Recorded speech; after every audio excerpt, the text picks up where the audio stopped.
Pemirsa, penyidik gabungan memeriksa 8 tersangka kasus kebakaran gedung utama Kejaksaan Agung.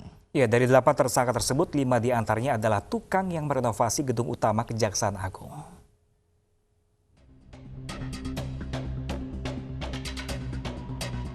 Polisi periksa 8 tersangka kasus kebakaran gedung utama Kejaksaan Agung Selasa pagi. Dari indikasi awal yang diungkapkan polisi, 5 tersangka yang merupakan para tukang membuang puntung rokok sembarangan saat merenovasi hingga menyebabkan kebakaran. Terkait dengan jenis rokoknya, kemarin sudah disampaikan oleh penyidik, oleh Kadifhumas, termasuk oleh ahli, bahkan sudah dipraktekkan. Jadi semuanya sudah menjadi abu. Jadi tidak bisa disampaikan untuk jenis rokoknya apa. Tapi itu kan keterkaitan dari kesesuaian keterangan saksi dan fakta-fakta yang ditemukan di lapangan. Disimpulkan kan demikian. Kemudian terkait dengan berapa lamanya itu sudah masuk ke materi. Silakan aja nanti di pengadilan akan diungkap semuanya.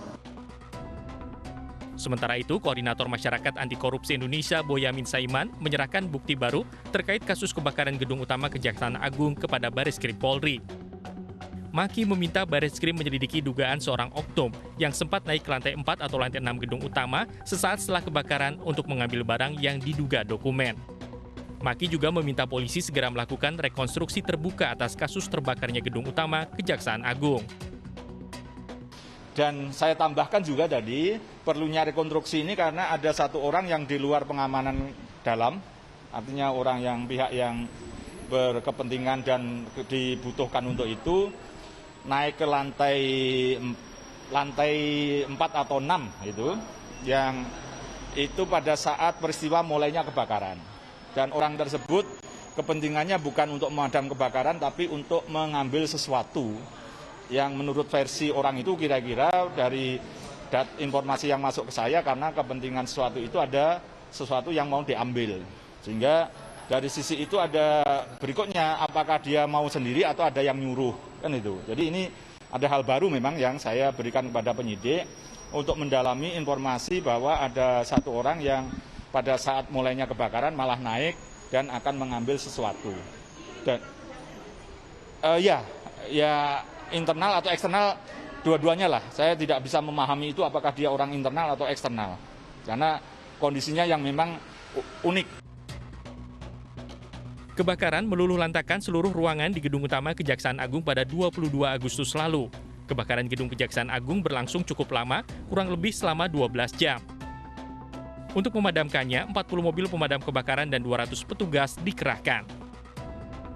Dari Jakarta, Tim Liputan iNews melaporkan.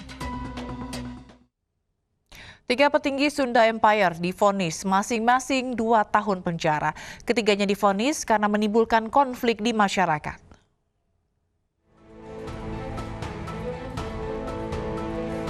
Ketiga terdakwa petinggi Sunda Empire, Nasri Banks, Raden Ratnaningrum, dan Raden Rangga Sasana menjalani sidang secara tatap muka di Pengadilan Negeri Bandung.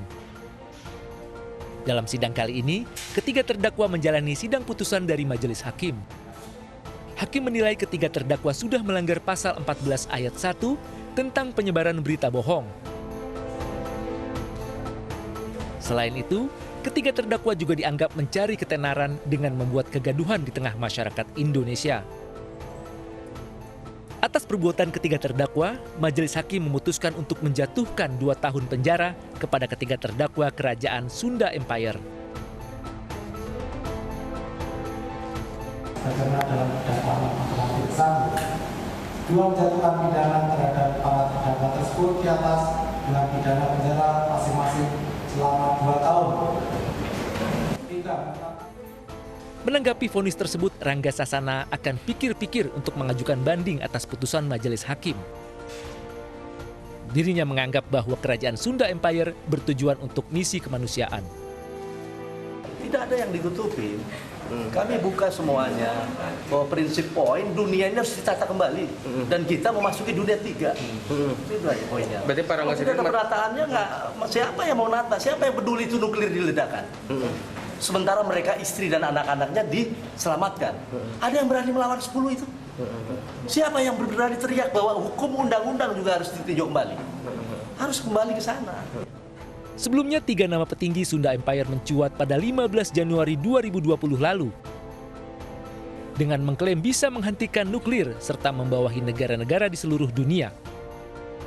Dari Bandung, Jawa Barat, Ervan David, iNews melaporkan.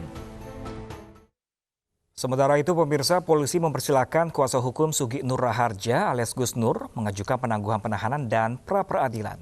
Saat ini Gus Nur masih ditahan terkait dugaan ujaran kebencian untuk pemeriksaan intensif.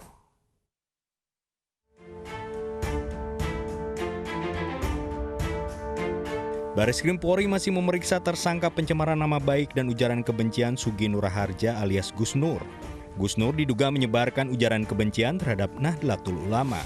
Polisi mempersilahkan kuasa hukum Gus Nur mengajukan pra-peradilan jika tak setuju dengan penangkapan oleh polisi. Begini, kalau tidak setuju terkait dengan apa yang dilakukan oleh kepolisian di pasal 77 KUHP itu telah diatur di sana bahwasanya ada ruang pra-peradilan. Ya, kalau tidak setuju terkait dengan penangkapan silakan. Itu tersangkanya, keluarganya atau kuasanya bisa memperadilankan kepolisian. Selama ini kepolisian sudah melaksanakan tugas secara profesional. Gus Nur ditahan selama 20 hari untuk pemeriksaan intensif sejak 25 Oktober 2020. Sejumlah saksi ahli juga telah diminta keterangan oleh polisi. Tim kuasa hukum Gus Nur juga berencana mengajukan penangguhan penahanan karena Gus Nur adalah tulang punggung keluarga dan pengasuh pondok pesantren yang memiliki tanggung jawab atas para santrinya. Tim Liputan iNews melaporkan. Gus Nur bukan pertama kali ini saja terlibat masalah hukum karena pernyataan kontroversial. Sebelumnya Gus Nur juga pernah tersanding masalah hukum karena menghina generasi muda NU.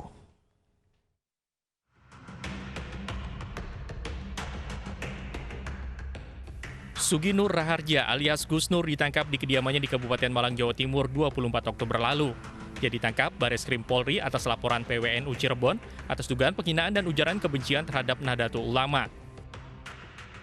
Gus Nur ditangkap karena diduga menyebarkan informasi yang menimbulkan kebencian dan permusuhan melalui kanal YouTube karena membuat pernyataan tentang Nahdlatul Ulama ketika diwawancarai pakar hukum tata negara Refli Harun. Ini bukan pertama kali Gus Nur terlibat masalah hukum karena telah 3 kali dilaporkan ke polisi. Bahkan pada Oktober 2019 lalu, Gus Nur pernah divonis 1,5 tahun oleh Majelis Hakim Pengadilan Negeri Surabaya, Jawa Timur karena terbukti bersalah menebarkan informasi yang menghina generasi muda NU. Vonis yang dijatuhkan saat itu lebih ringan dari tuntutan jaksa penuntut umum 2 tahun penjara.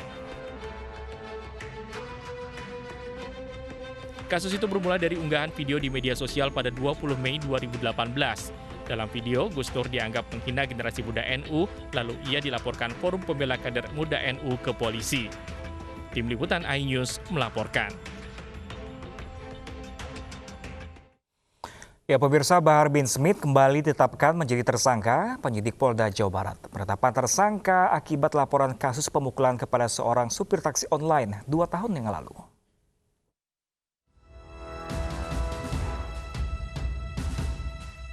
Bahar bin Smith kembali terlibat dalam perkara hukum. Kali ini Bahar Smith ditetapkan menjadi tersangka atas dugaan penganiayaan kepada seorang pengemudi taksi online pada September tahun 2018 lalu. Bahar bin Smith disangkakan dengan Undang-Undang Hukum Pidana pasal 170 dan 351 dengan ancaman hukuman lebih dari 5 tahun penjara. Bahar Smith ditetapkan sebagai tersangka berdasar laporan penganiayaan kepada pelapor bernama Adrian Syah di kediaman Bahar Smith di kawasan Bogor pada 4 September 2018 lalu. Ini adalah kasus yang secara terpisah ya, bukan dari kasus yang selama ini kita ketahui bersama. Dulu yang bersangkutan pernah melakukan penganiayaan terhadap muridnya di pesantrennya, tapi ini adalah kasus yang berbeda. Kasus yang berbeda yang dilakukan oleh Habib Smith sendiri melakukan penganiayaan terhadap supir Grab yang ada di lokasi rumahnya. Sebelumnya, Bahar Smith sempat ditahan di Lapas Gunung Sindur atas kasus penganiayaan terhadap 2 remaja. Ia divonis 3 tahun penjara pada Mei tahun lalu. Bahar telah mendapat asimilasi dari Kementerian Hukum dan HAM. Bahar kemudian menghirup udara bebas pada 16 Mei 2020.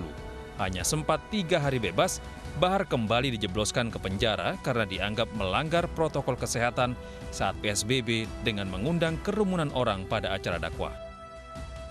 Dari Bandung, Jawa Barat, Tim Liputan iNews melaporkan. Ya, pemirsa, sidang kepemilikan pil Xanax dengan terdakwa artis Vanessa Angel kembali digelar di Pengadilan Negeri Jakarta Barat. Sidang kali ini beragendakan tanggapan dari Jaksa Penuntut Umum atas nota pembelaan Vanessa.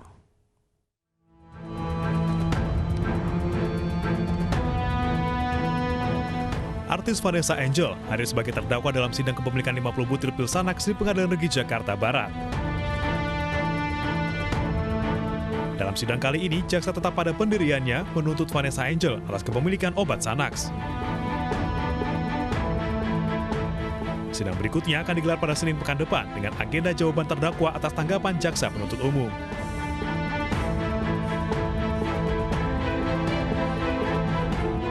Sebelumnya, Vanessa Angel mengajukan nota pembelaan pada Senin kemarin. Ia mengaku menyalahi prosedur membeli pil Xanax di salah satu apotek di Surabaya.